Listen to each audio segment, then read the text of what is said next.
This podcast is brought to you by Most Valuable Podcasts, leading the league in podcasting entertainment.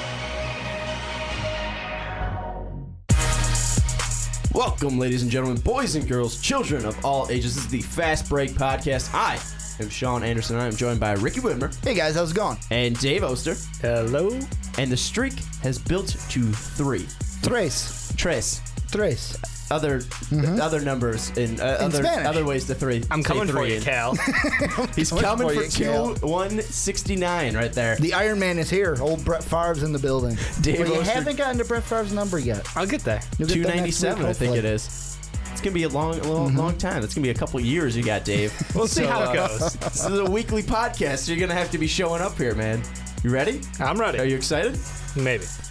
And for the second straight week, we're going to be talking about the trade deadline, and we're going to be buying or selling trades that might be happening. Then we're going to jump into Kevin Durant, the possibility of him going to Golden State, and then we're going to talk about Jeff Hornacek getting fired by the Phoenix Suns. That's your 2-time three-point champion right there. I was going to mention that, respect. but I knew Dave was going to jump in there. I was going to save that for the the meat and potatoes of the Jeff Hornacek I can discussion. talk days and days about those days. Well, people got to stick tuned for the last section. Then we'll start talking about Jeff Hornacek's glory days being the 2-time three-point champion winner. But we're going to go right into the trade deadline section of this, and we're going to buy or sell these trades that are going to be out in the ether here. And we're going to jump right in. Blake Griffin to the Nuggets. Ricky, are you buying or selling Blake Griffin to the I'm Nuggets? buying it all the way. And the reason, and I'm buying this either way, because the Nuggets, the trade, I'm just going to throw it out there. The trade that'll probably work for this is you got Danilo and Fareed going to L.A., Blake and probably Lance Stevenson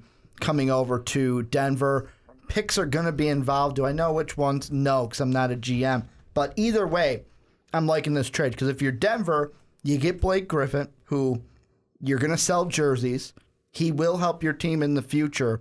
And you have a guy, you have the draft picks that you've already made to hopefully he boosts the team a little bit. Yeah, you probably have to give up next year's draft pick.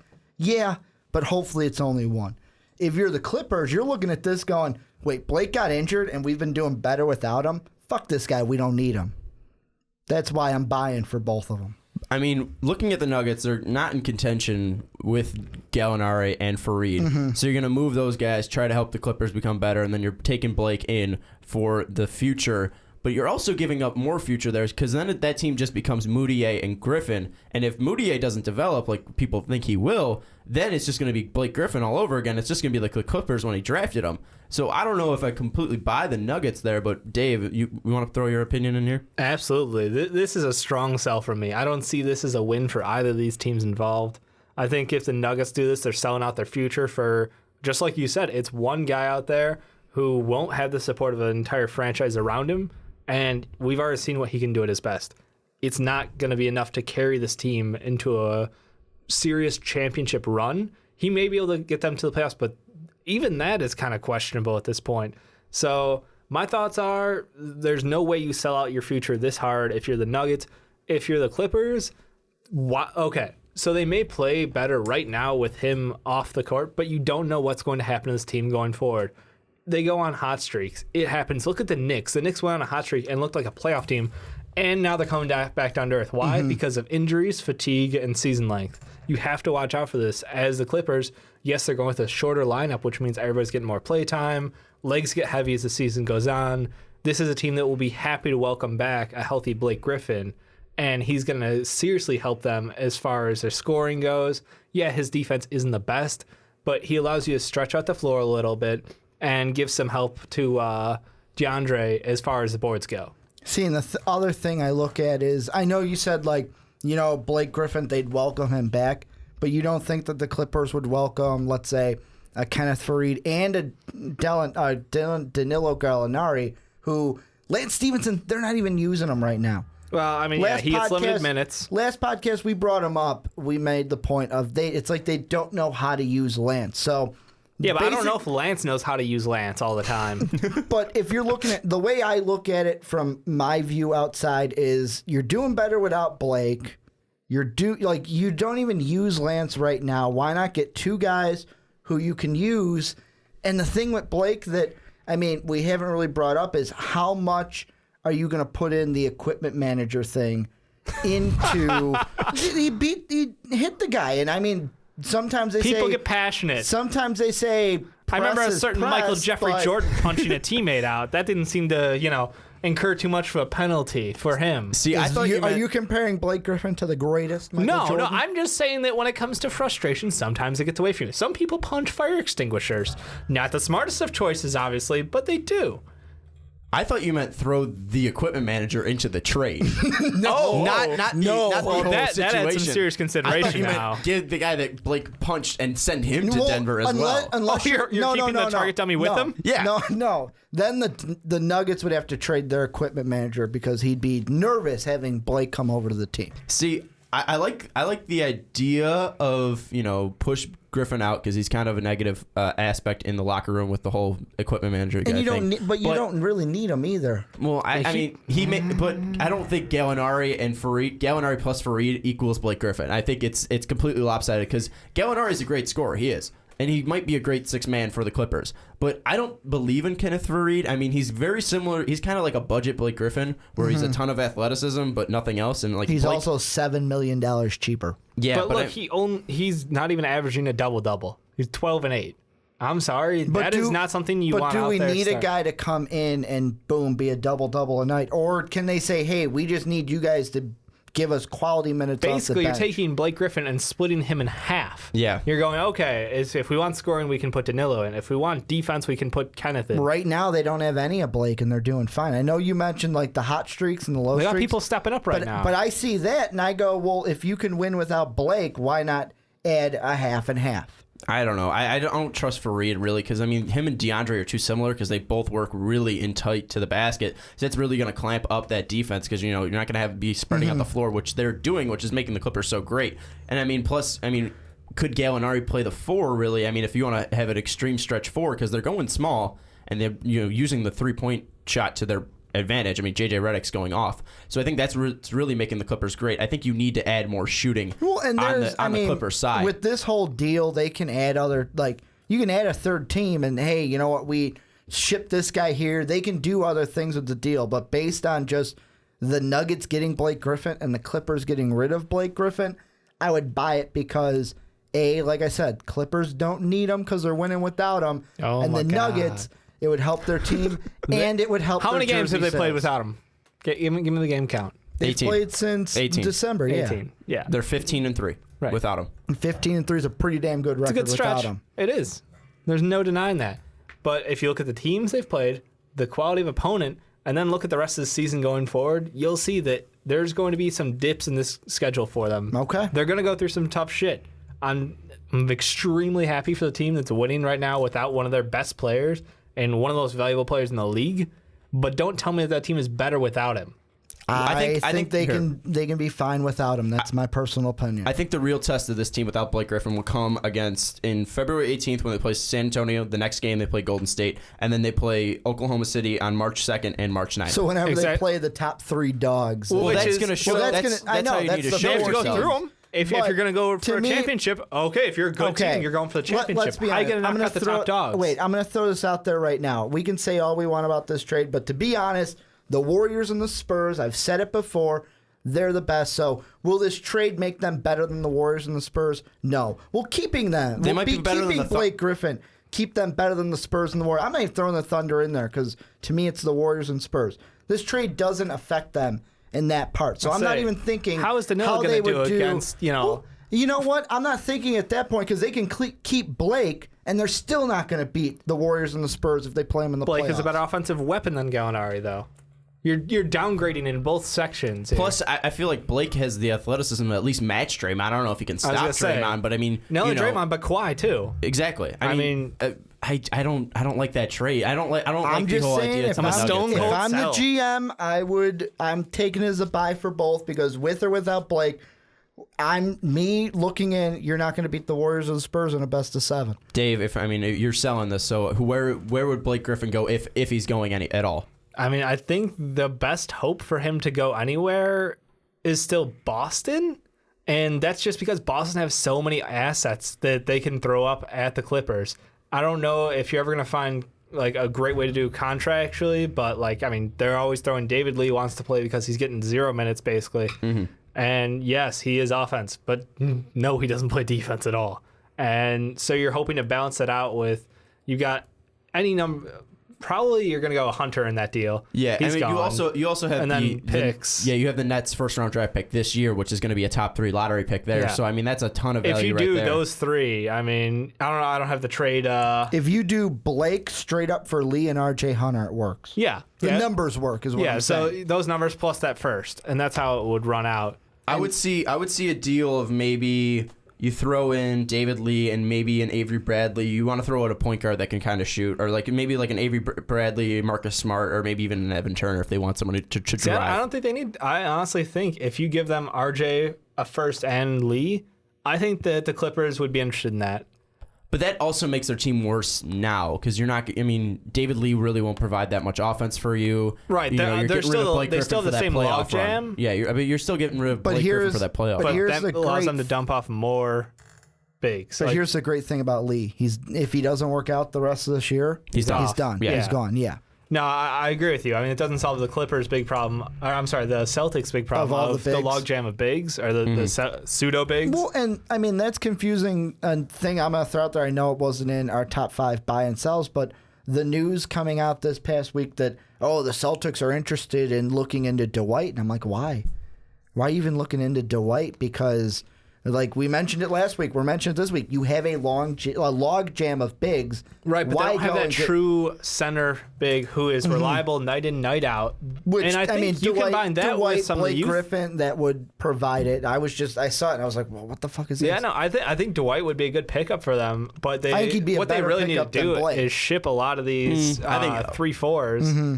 Are we really comparing Blake Griffin to Dwight Howard? No. Blake Griffin easily. I'm saying for how Blake or Dwight would fit into the Celtics with what Dave was saying, where they need that true set. Both could do it, but I think rather Blake fits better, honestly, because you have the athleticism of Isaiah Thomas. He's fast. You got Evan Turner who loves to drive. You got Marcus Smart. If they keep both of those guys, they both love to drive. And, it's just going to add more athleticism. Where I see Dwight as just more of a blocking. I mean, don't get me wrong. Dwight, any team he goes to, kind of loses and doesn't do that great. And when he went to the Lakers, we were supposed to win championships and no one won anything. I mean, to me, Blake, maybe it's because I see him more as a 4 than a 5. Yeah. Final That's thoughts. True. Final thoughts here. I would like to see Dwight in a Clippers uniform. That might work because we saw in Orlando he was good with dishing out. Could you imagine if he went to the Clippers and then they went to like the Western Conference, shocked the world, went there. You literally can't play Dwight and DeAndre at the same time. So Ricky, it's not possible. Ricky, you're selling, or you're buying. He's buying. I'm buying it. I'm selling. You're selling. I'm selling. I think that's going to close out the Blake Griffin there. Now we're going to move over. Buy or sell. Both Jeff Teague and Al Horford will get traded from the Atlanta Hawks. I want to lean towards sell. I think both of them probably not.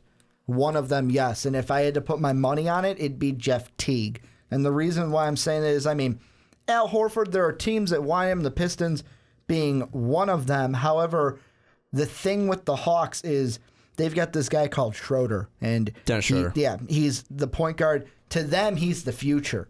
Like, this guy could be not, and I know you laugh because it's like, who is this guy? But they believe in Atlanta that this guy isn't going to be exactly like Jeff Teague, but could be similar, and they could ship Jeff Teague now. So I feel like Teague may be more of the focus.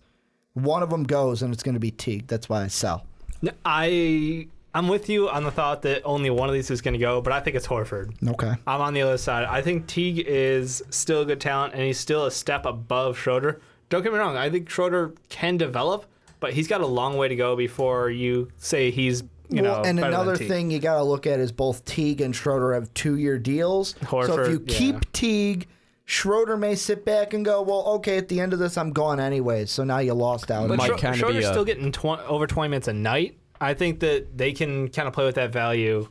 I think Schroeder. I think what Rick is trying to say, it might become like a Reggie Jackson situation where he might get sick of being on the bench and might want to become a starter. I'm going somewhere else now, and great. Now you lost Teague and Schroeder when their contracts expired. I'm kind of on the bandwagon of Dave though, where I think it's Horford because he's finalizing his contract. He's a stretch 4 who can shoot the 3, not a completely efficient, but he's shooting 34% from 3.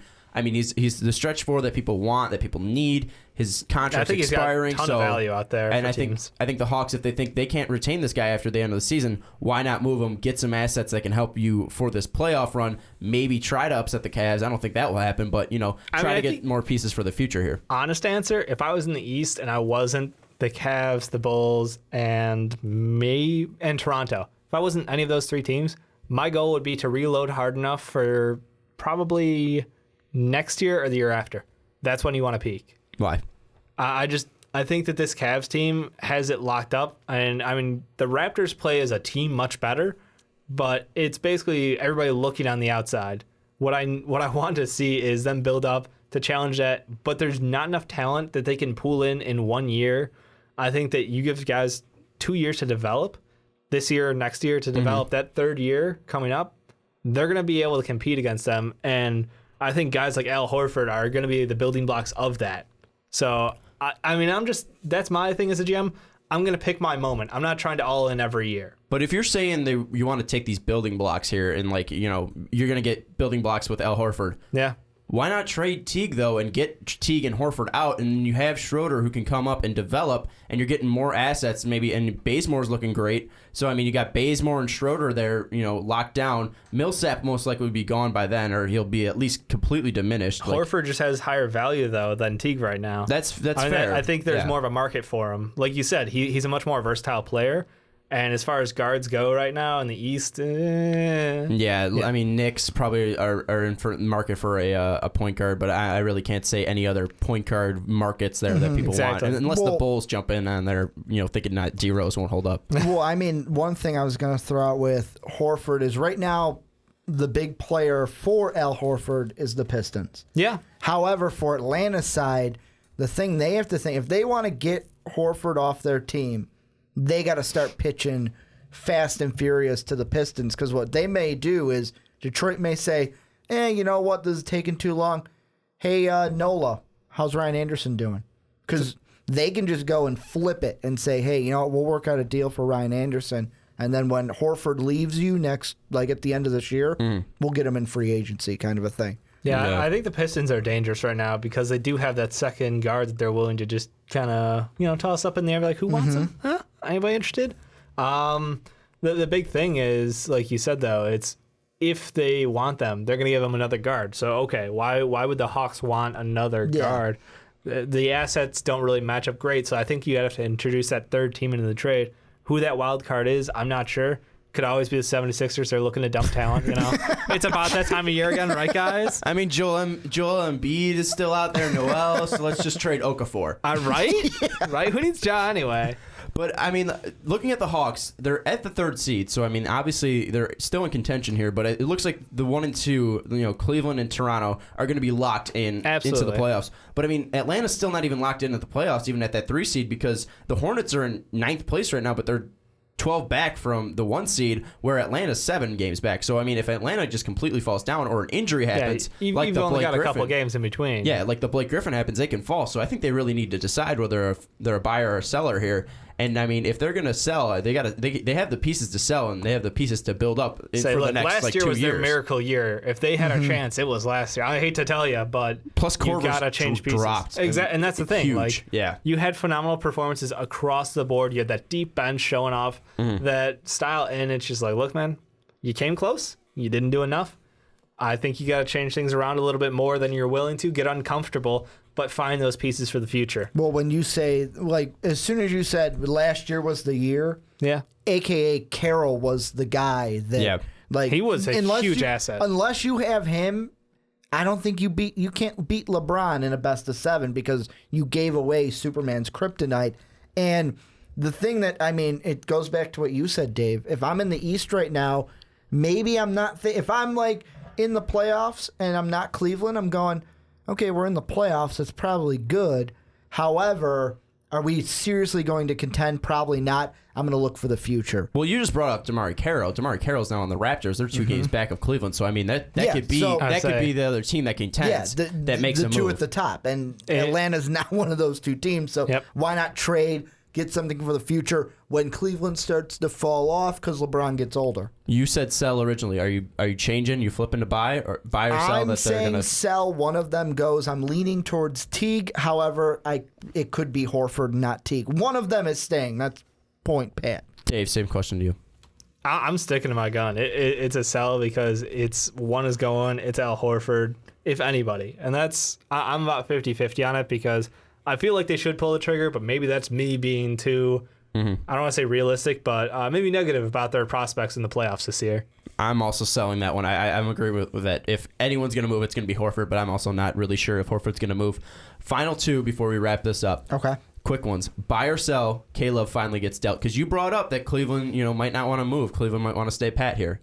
Buy or sell that K-Love finally gets dealt from Cleveland. I'm going to say sell. The only reason is I think this Cleveland team had that whatever player-only meeting, and they're feeling the Tyronn Lue cornroll high, and they lost the first game to our Da Bulls, the Chicago Bulls, but ever since they've looked like a different team, and maybe the Cleveland Cavaliers go, hey, you know what? Maybe we don't have to trade K-Love because everything's good here in Cleveland. Dave? Really?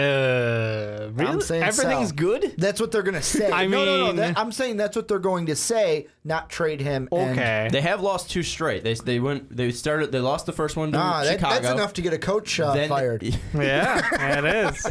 They lost the first one to Chicago, then they won 5 straight, then they lost the last 2 to Charlotte and Boston. Tyronn Lue better be watching out. He's on the hot seat now. They're 5-3 under Tyronn Lue. Yeah, I'm not saying things clicked instantly there.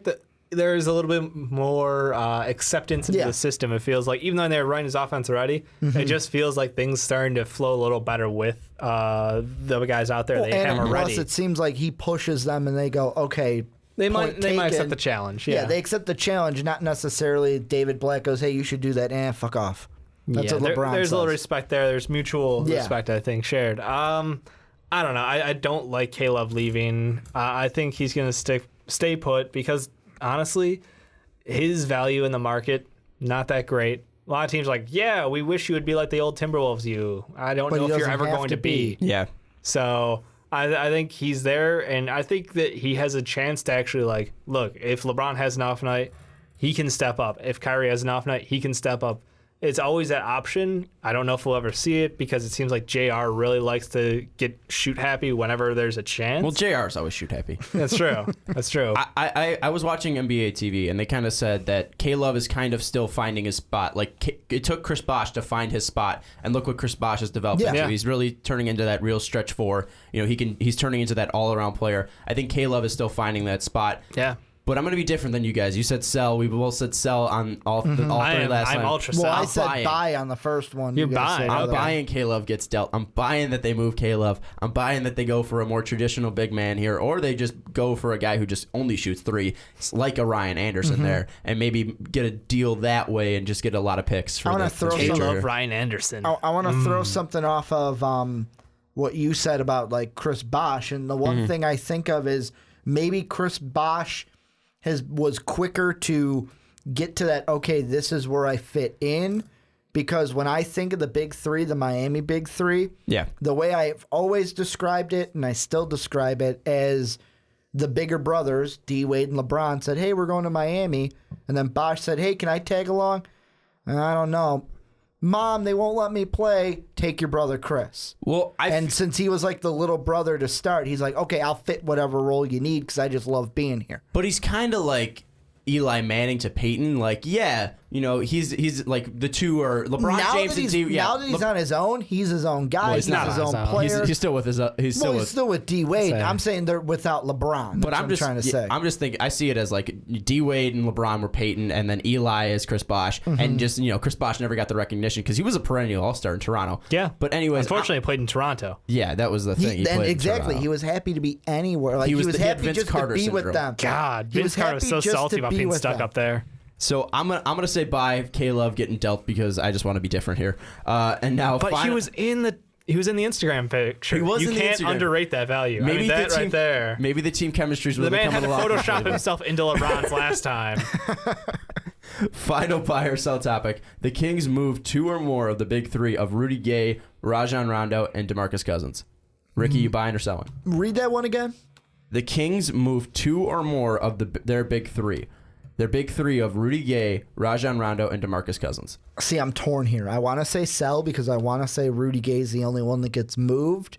However, I want to say buy because I want to say Rudy Gay and Rajon Rondo are the ones that get moved. I'm going to lean towards sell to where Rudy Gay is the more movable piece because I feel like the Kings are going to keep Boogie because of how good he's been lately. Well, that just increases his value then. I mean, you can get the farm for that kid. I don't think they're going to trade Boogie, though, because, I mean, are they making a playoff push? But they are. They're on the outside looking in. They're on the outside. They're 3 games back as of right now, recording this podcast, 3 games back of the Jazz in Utah. Jazz have won 7 straight, too. And I was going to throw in a guy we're going to talk about later had affiliations with 4 him. straight. Yeah, I think Gay's the one that go. Boogie and Rondo stay. Dave. Bold choice here, but I'm fucking buying in. I Bold love move, this idea. Cotton. Let's see if it pays off. I love this idea. I think that you got to remember a couple things here. Boogie and management don't get along. Mm-hmm. You've got a head coach there who I don't want to say hate because hate's a strong word. He doesn't like. Strongly dislikes. He strongly dislikes DeMarcus Cousins. His seeming lack of effort on the court during practice, all around general don't give a fuck attitude. Being there, his just presence. Yeah, pretty much. Yeah. George Karl, I mean, you got to respect him. DeMarcus Cousins disagrees, So, I mean, he's put up monster games, though, regardless. And he has been playing lights out this past month.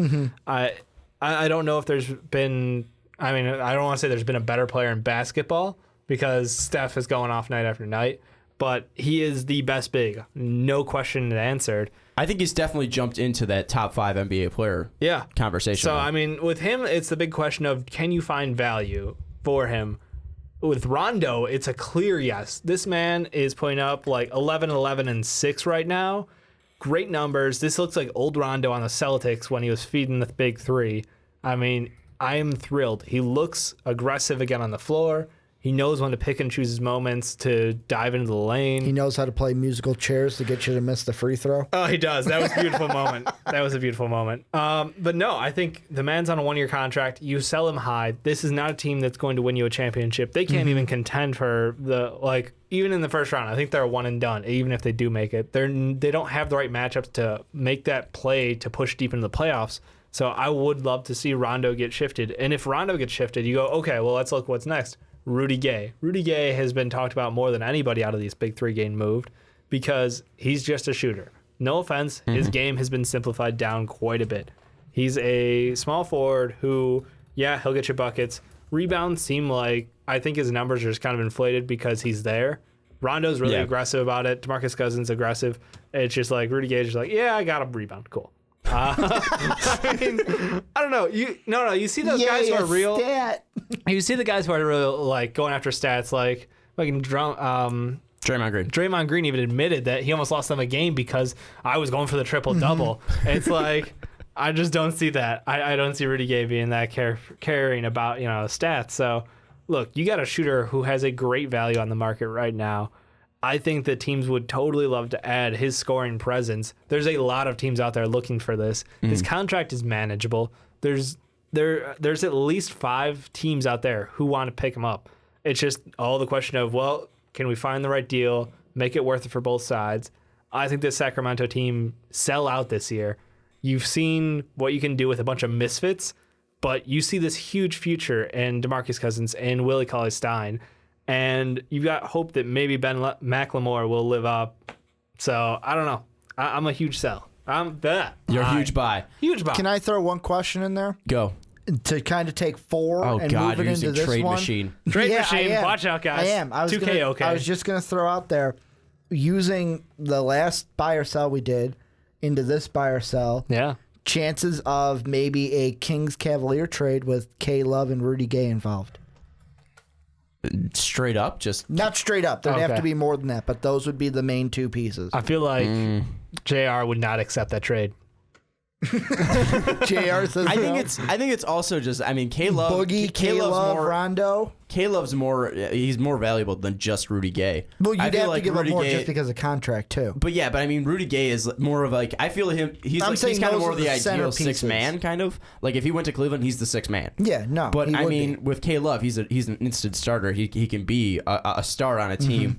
I'm buying it like Dave. I'm buying that Rondo moves and I'm buying that Gay moves. I don't think I was on the whole Boogie train. There's a lot of momentum there, but I think he's sticking. You were really on the move Boogie train. If I'm moving K-Love and you Blank, just wanted a superstar to go. I want superstars to move. I want exciting trade deadline. Demand action. If I'm taking this off for like school and work, I need an exciting NBA trade deadline needs to be hosted by Michael Bay. Exactly. Explosions, blowing up teams. This isn't the MLB. Yeah, I know. I don't know why I build myself up to that anyways, but I think Rudy Gay is an ideal sixth man. I mean, Cleveland, it seems like a fit, but who are they really going to move for him? I mean, Miami might want him. Chicago has even been in talks with him. Yeah. I mean, there's a lot of teams that can use Rudy Gay. I mean, even Oklahoma City, I mean, they kind of want more of a defender on that wing, and he's a small forward, so it kind of counteracts with KD right there.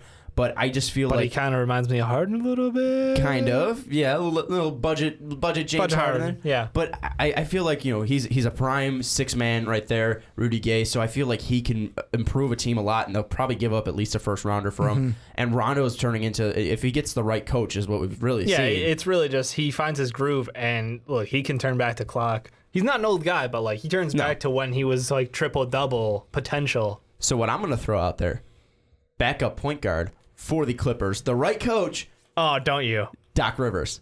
It's going to be the Clippers. Rondo going to the Clippers. That's again pipeline. Remember when I said? And it's great because Blake can then get moved. I love it.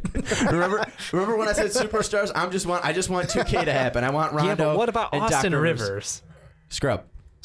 But he stays on the team because he's always on that team. Daddy's team. Exactly. But yeah, that's buy or sell right there. Yeah. That's Love our it. not brief edition of buy or sell with 4 topics.